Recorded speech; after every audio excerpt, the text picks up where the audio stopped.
Welcome sa Cluster Recap. Ibabahagi ko sa iyo ngayon ang pelikulang Slumdog Millionaire. Simulan na natin ang kwento.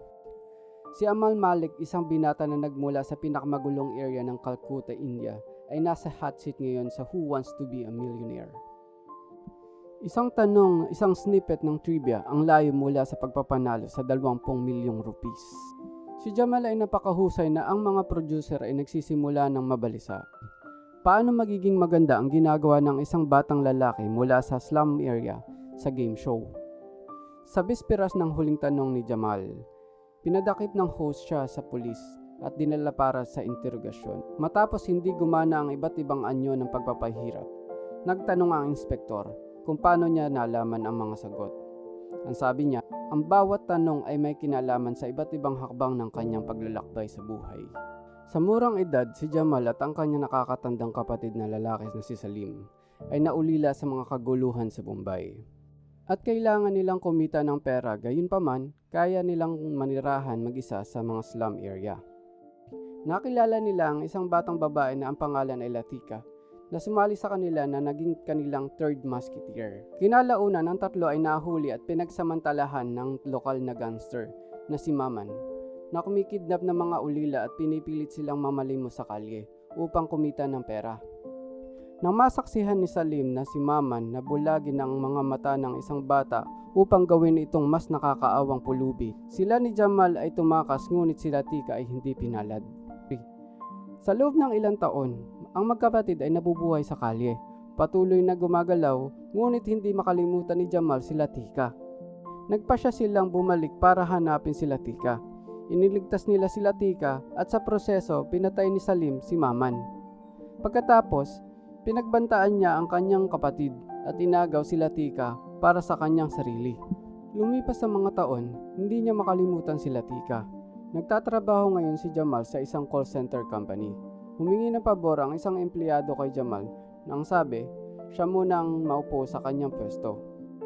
Pagkatapos, naisipan ni Jamal na gumamit ng computer sa kanyang opisina para hanapin ang numero ng telepono ni Salim at hindi naman siya nabigo at nakausap niya ito.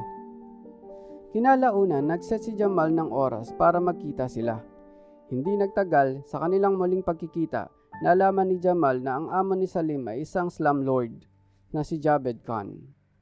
At nalaman din niya na siya ang may hawak kay Latika. Sinundan niya si Salim sa compound ni Javed at nahanap niya doon si Latika. Kahit nasabihan ni Latika si Jamal na kalimutan na siya nito, sinabi ni Jamal sa kanya na mag-aantay siya sa kanya sa istasyon ng tren araw-araw hanggang sa makasama niya ito. Natakot si Latika nang mahuli sila ni Javed at sinabi kay Jamal na kailangan niyang umalis.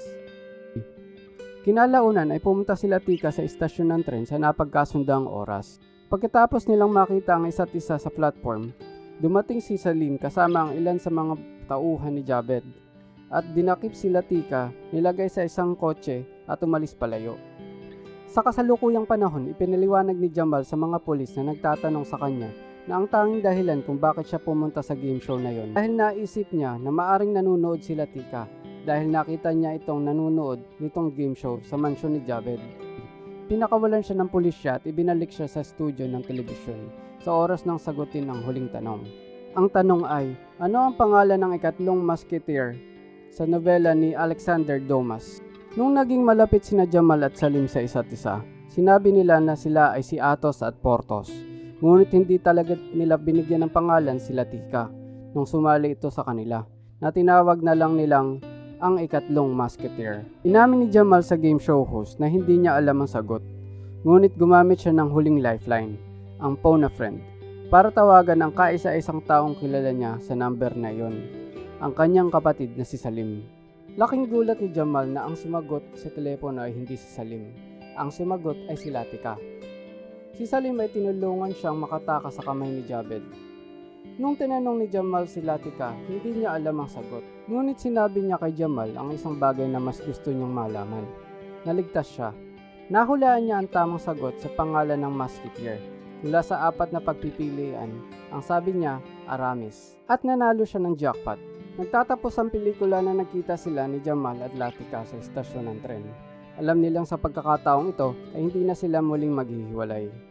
Kung nagustuhan nyo ang video na ito, please like and share and subscribe and hit the notification bell para updated kayo sa mga susunod na video.